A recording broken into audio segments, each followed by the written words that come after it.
자, 이제 6교시 진행하도록 하겠습니다. 6교시는 이제 5교시 때 했던 그 T0101을 하고, 그 다음에 추측 회전수 지정하는 G96, S100의 L04 관련된 거를 이제 또 이어서 진행할 건데요.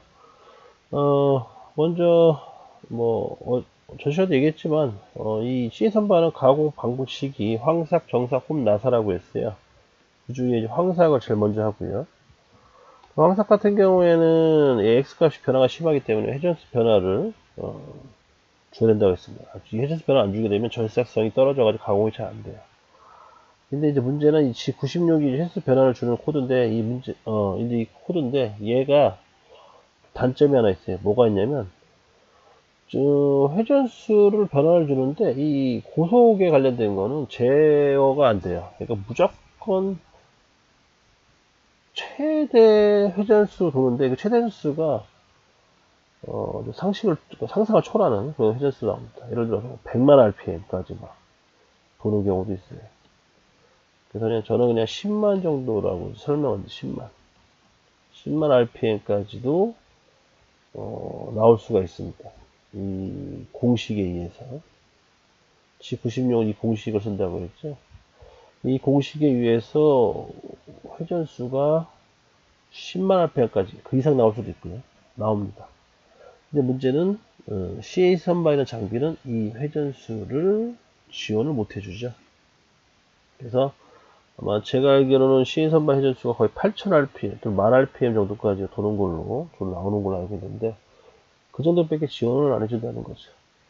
자, 근데 이제 문제가 뭐냐면, CA 선반 기계가 예를 들어서 10,000rpm 정도까지 돈다 쳐요. 그러면 그 기계를 10,000rpm으로 계속 돌리게 되면, 그 기계 나중에 어떻게 될까요? 당연히 과부하가 걸려가지고, 수명이 단축될 확률이 높습니다. 자동차도 마찬가지로 자동차가 200km 달린다고 해서 평상시에 계속 200km 밟으며 달릴 수는 없죠. 뭐 달릴 수 있다 한들 그렇게 달리다 보면 나중에 자동차에 문제가 생길 겁니다. 똑같은 맥락으로 CA 선반도 10,000rpm은 돌 수 있지만 그걸 계속 돌리게 되면은 무슨 어떠한 과부하가 걸려가지고 기계 성능이 저하되거나 아니면 파손될 수 있는 그런 불안 요소가 생길 수가 있다는 겁니다. 그런 걸 감안해서 이제 회전수 제한을 두는 게 좋죠.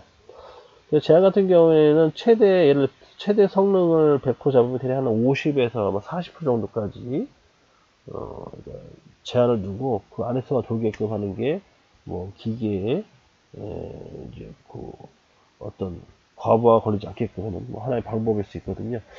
그런 식으로 여기서도 이제 그런 방식의 내용이 추가가 돼야 됩니다. 그러면은 회전수 제한을 두는 코드를 배워야 되는데, 회전수 제한을 두는 코드는 어떤 코드를 쓰냐면 G50이라는 걸 써요. G50. 그래서 CA 선반에서는 G50이 두 가지 역할을 하는데, 하나는 공작물 잡히기 설정, XZ를 집어넣으면 공작물 잡히기 설정이고요. G50S를 넣어주게 되면 이제 최대 회전수 제한이 돼요.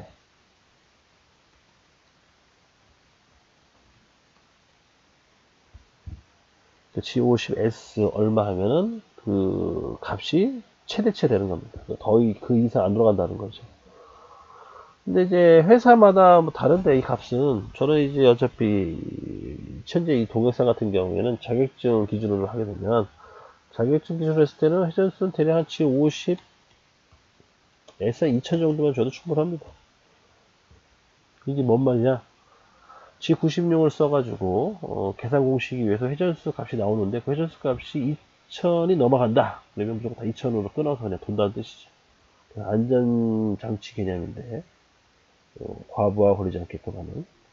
그래서 G50하고 G96은 세트로 갑니다. 세트. 프로젝트 할 때 무조건 세트로 집어야 된다는 거 잊어먹지 마시고요. 이렇게 되면은 이제 프로그램이 얼추 이제 갖춰졌네요. 그렇게 해서 이제 또 프로그램이 이제 또 한 단계 더 발전했고요. 그럼 이제 이거를 이제 실제로 이제 가공 C 선반에서 집어넣고 돌리면은 작동을 합니다. 작동을 하는데 이제 어떤 문제가 생기냐면 이 상태에서 하면 깎여요. 깎이는데 문제는 자 이런 데가 이제 문제가 생기는 거죠. 여기 같은 경우에는 절삭량이 얼마 되지 않기 때문에 공구의 과부하가 안 걸리는데, 여기 이런 데 같은 경우에는 절삭량이 많죠. 이걸 한 번에 깎으려면은 실질적으로 이 기계의 과부하도 걸립니다. 공구 또는 기계의 그 툴, 공구죠. 공구 쪽에 과부하 걸리는 거죠. 그러면 이런 걸 이제 또 감안해서 또 프로그램을 또 추가로 또 이제 넣어주셔야 된다는 거예요. 그래서 이제 황삭 같은 경우에는 이제 어떤 게 추가되냐. 황삭은 절삭량이 많기 때문에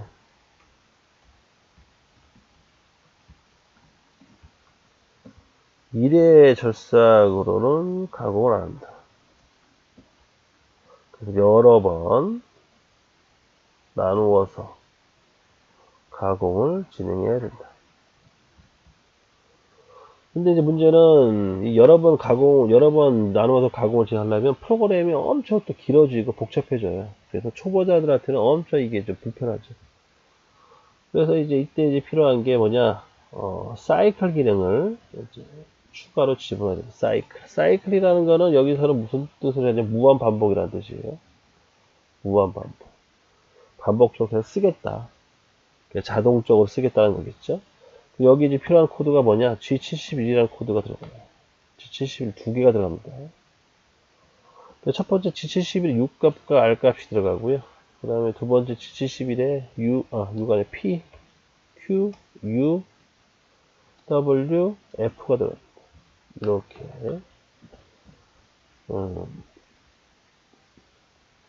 그 G코드 상에 들어가는 거죠. 그래서 요 두 개 또 G코드를 공부를 또 하셔야 돼요. 그래야지 황삭을 진행할 때 문제가 안 생깁니다. 자, 그래야 먼저 G71 첫 번째 UR에 대해서 공부를 해보죠. 자, 먼저 G71이라는 거는 이게 뭔 뜻이냐면 내외경 황삭 사이클이라고 말해요. 내경 사이클.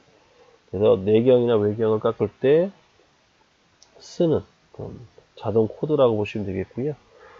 그 다음에 여기에 들어간 첫 번째 U. U는 뭐냐? 이건 이제 1의 절입 깊이에요.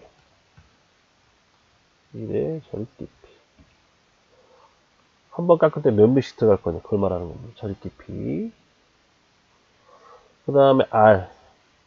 R은 뭐냐? R은 이제 도피량.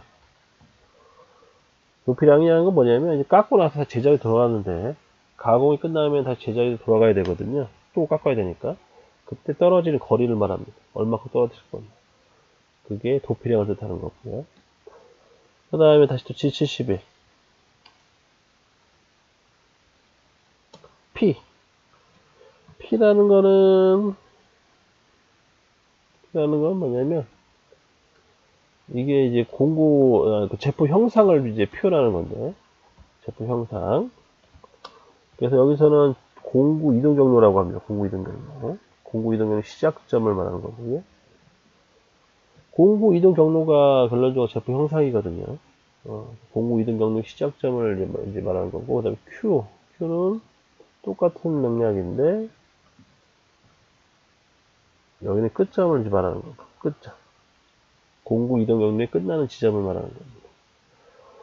그 다음 U. U는 X축 정상력이다. X축 방향을 덜 깎는다는 뜻이에요. 덜 깎는다. 그 다음 W. W는 Z축 방향 정상력이다. 마찬가지 덜 깎는다는 뜻입니다. 왜 덜 깎는지 좀 더 설명해 드리는 걸 하고, 그 다음 F. F는 뭐 다 아다시피 이성속도가 되겠죠. 황사 이성속도. 단위는 밀리미터 퍼 REV.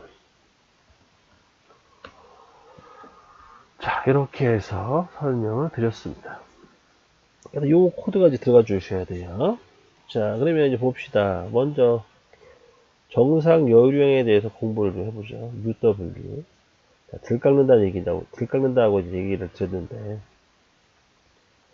자, 그럼 여기서 이제 요거를 이제 보셔야 돼요. 황삭의 단점에 대해서 제가 한번 설명드렸는데, 자, 황삭이라는 거는 필요 없는 부분을 빨리 깎는 거예요. 단점이 뭐냐? 치수와 표면 거칠기가 분량이 잘 나는 경우가 있어요. 이런 게 이제 문제거든요. 이거를 이제 보완하려면 어떻게 되냐? 다른 게 없어요. 들 깎으면 돼요. 들 깎고 나서, 여유 있게 깎고 나서, 나중에 치수라든지 표면 맞출 때 한번 더, 뭐 새로운 공구라든지 아니면 새로운 작업 방식을 또 더 깎아주시면 되거든요. 그래서 이 단점을 보완하기 위해서 나온 게 UW라는 거예요. 정상 요율하고 준다. 그래서 치수라든지 표면 거칠기에 분량 나는 거를 보완하기 위한 하나의 이제 안전장치 개념이고요. 그 다음에 이제 PQ라는 거는 공구 이동 경로라고 해가지고 시작점과 끝점인데, 이런 제품 형상을 말하는 거예요. 자, 제품 형상이라는 거는 아까 우리가 표현 짰죠. 여기 이제 도면을 보시게 되면 원점을 기준으로 해서 이렇게 해서 제품 형상을 우리가 표현했어요. 프로그램 짜가지고. 그거를 이제 말하는 거거든요. 이거를 이제 넣어줘야 되는데, 이걸 어떻게 넣어주냐.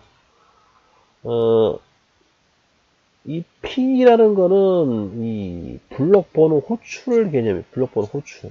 그래서 여기다가 번호를 이렇게 지정을 해줘요. 번호는 당연히 달라야겠죠. 시작점과 끝점이. 10번하고 20번을 넣어주고, P, 10Q, 20. 그러면은, 이제 이게 해석을 하게 되면, 10번 블록을 시작점으로 하고, 그 다음에 20번 블록을 끝점으로 하겠다. 그런 뜻입니다.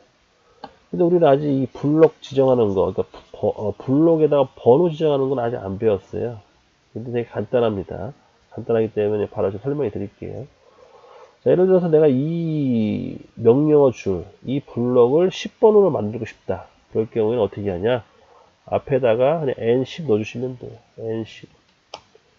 N10을 넣어주게 되면 이게 10번 블록이 되는 거예요. 10번. 그다음 마찬가지로 끝나는 지점을 나는 20번 블록을 하고 싶다. 그러면 여기다 N20 넣어주시면 되는 거. 그러면 여기가 20번 블록이 되는 겁니다. 그러면 정리하자면 P10Q20이라는 거는 이 형상을 인식하겠다는 거죠. 인식해서 이 형상대로 깎겠다는 거죠. 공구 이동 경로. 그렇게 해서 이제 이해하시면 되겠고, 위치도 이 위치에 맞춰주시면 돼요. 위치도 앞으로 이렇게 맞춰주시면 됩니다. 이런 거 이제 잊어먹지 마시고요.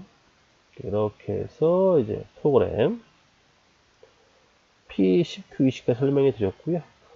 그 다음에 이제 위에 올라가시는 이제 도피량은 아까 설명해 드렸고, 깎고 나서 다 제자리에 갈 때 떨어진 양. 그 다음에 이제 U는 1의 저립 깊이. 이게 이제 가공 깊이를 말하는 거예요. 가공 깊이 같은 경우는 대략 1점 정도 주시면은 제일 안전하죠. 시험 볼 때도 1.0 정도 주시면 돼요. 1mm씩 깎으면 돼요. 시간 좀 걸리더라도.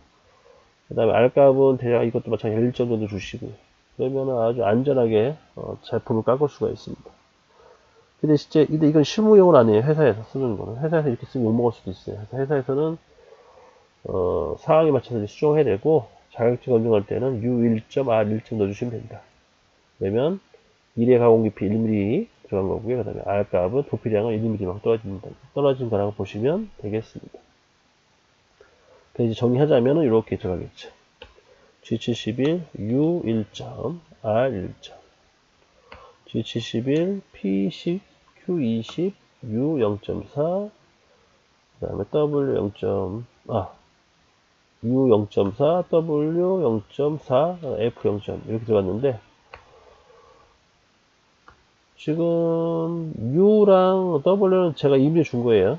정상 요율이 0.4씩 키운 거예요. 너무 오해하지 마시고, 어려워하지 마시고, 이거는 그냥 작업자 이미지를 할 수 있는데, 대략 U 값은 0.4 정도 주고 W 값은 한 0.2 정도 주거든요. 사실은. 근데 이거는 뭐 작업자 마음대로 할 수가 있어요. 그렇기 때문에 헷갈리면은 같이 가시면 좋아요. 값을. F0.1 이렇게 넣어주시면 되겠습니다. 그래서 여기까지 그리고 또 설명을 마치고요. 그래서 이렇게 동영상 올려놓고 댓글 달리는 거 보고 거기에 맞춰서 보완해 가지고 강의를 또 진행하도록 하겠습니다. 이게 원래 교육이라는 게 서로 주고받으면서 해야지 이게 완벽하게 되는데, 제가 혼자서 일반적으로 떠드는 교육은 사실 저만 좋지 이 상대방 입장에서는 좀 약간 헷갈릴 수가 있거든요. 그래서 혹시 궁금한 거 있거나 하면 댓글을 많이 달아주시면 거기에 맞춰서 진행하도록 하겠습니다. 여기까지 하겠습니다.